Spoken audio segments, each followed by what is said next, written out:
Hello there you guys. So for today's video, re-upload lang tayo dahil nagkaroon ng issue ang ating upload. Kaya naman dinilit ko sa aking YT, pero I can't let go of this video dahil isa itong recipe na napakasarap para sa akin and I want to share it to everybody. So ito ay pasta penne with shrimp and red endive sauce, gulay and shrimp lang ito. I hope you like it. So please just like and subscribe in my channel. Thank you. So ngayon, magigisa lang ako sa pan with olive oil and then yung garlic natin, isusutay lang natin siya, papupulahin ng kaunti.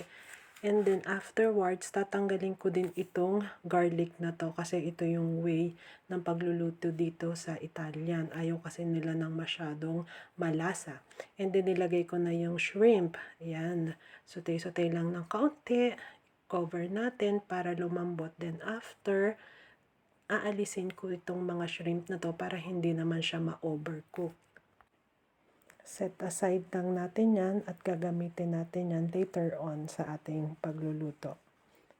So next, pag natanggal natin itong mga shrimp natin, tatanggalin ko na din itong garlic natin. Linis lang ng kaunti para hindi natin makain yung garlic na inilagay natin. Then next, lagay na natin again, kaunting olive oil and yung ating onions. Sutay-sutay lang natin yan hanggang sa lumambot na.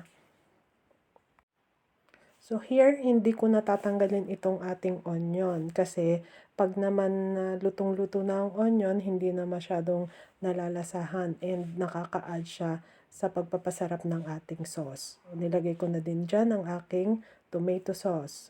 Halo-halo lang and then cover it. Hintayin natin na maluto itong ating tomato sauce. So, hindi nyo nakikita sa video pero at this time, nilagyan ko na rin niya ng kaunting salt and then cover ko siya para lumambot. At the meantime, habang pinalalambot natin ang ating sauce, itong shrimp natin, yung some part niya, tatanggalan ko ng ulo, yung ibang piraso, hinayaan ko lang para sa pang-garnish natin mamaya. So, itong ating mga ulo, inilagay ko lang sa isang bowl. And then, after nyan, bubuhusan ko siya ng mainit na tubig. And then, i-smash ko siya para matanggal yung kanyang mga katas. Like, dito sa aking ginawang ito.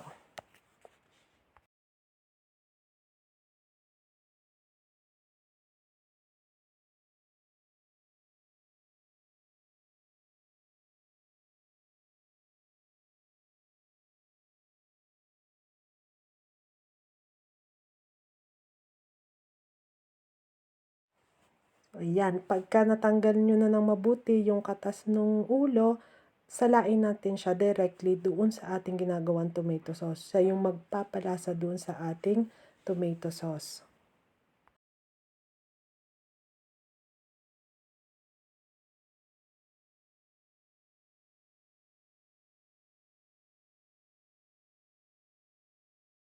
Now, ilagay na natin yung ating radicchio or yung endive vegetable natin. Hindi ko alam kung tama yung English natin yan, pero sa Italiano, radicchio siya. Google nyo lang kung anong tawag sa inyo. Yan. So, malambot na siya. Halu-haluin din natin yan.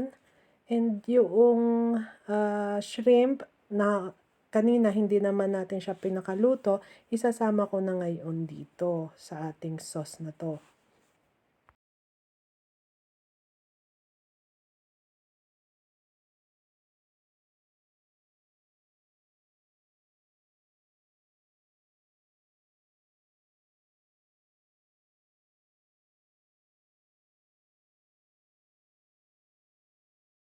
Konti na lang at luto na yung sauce natin.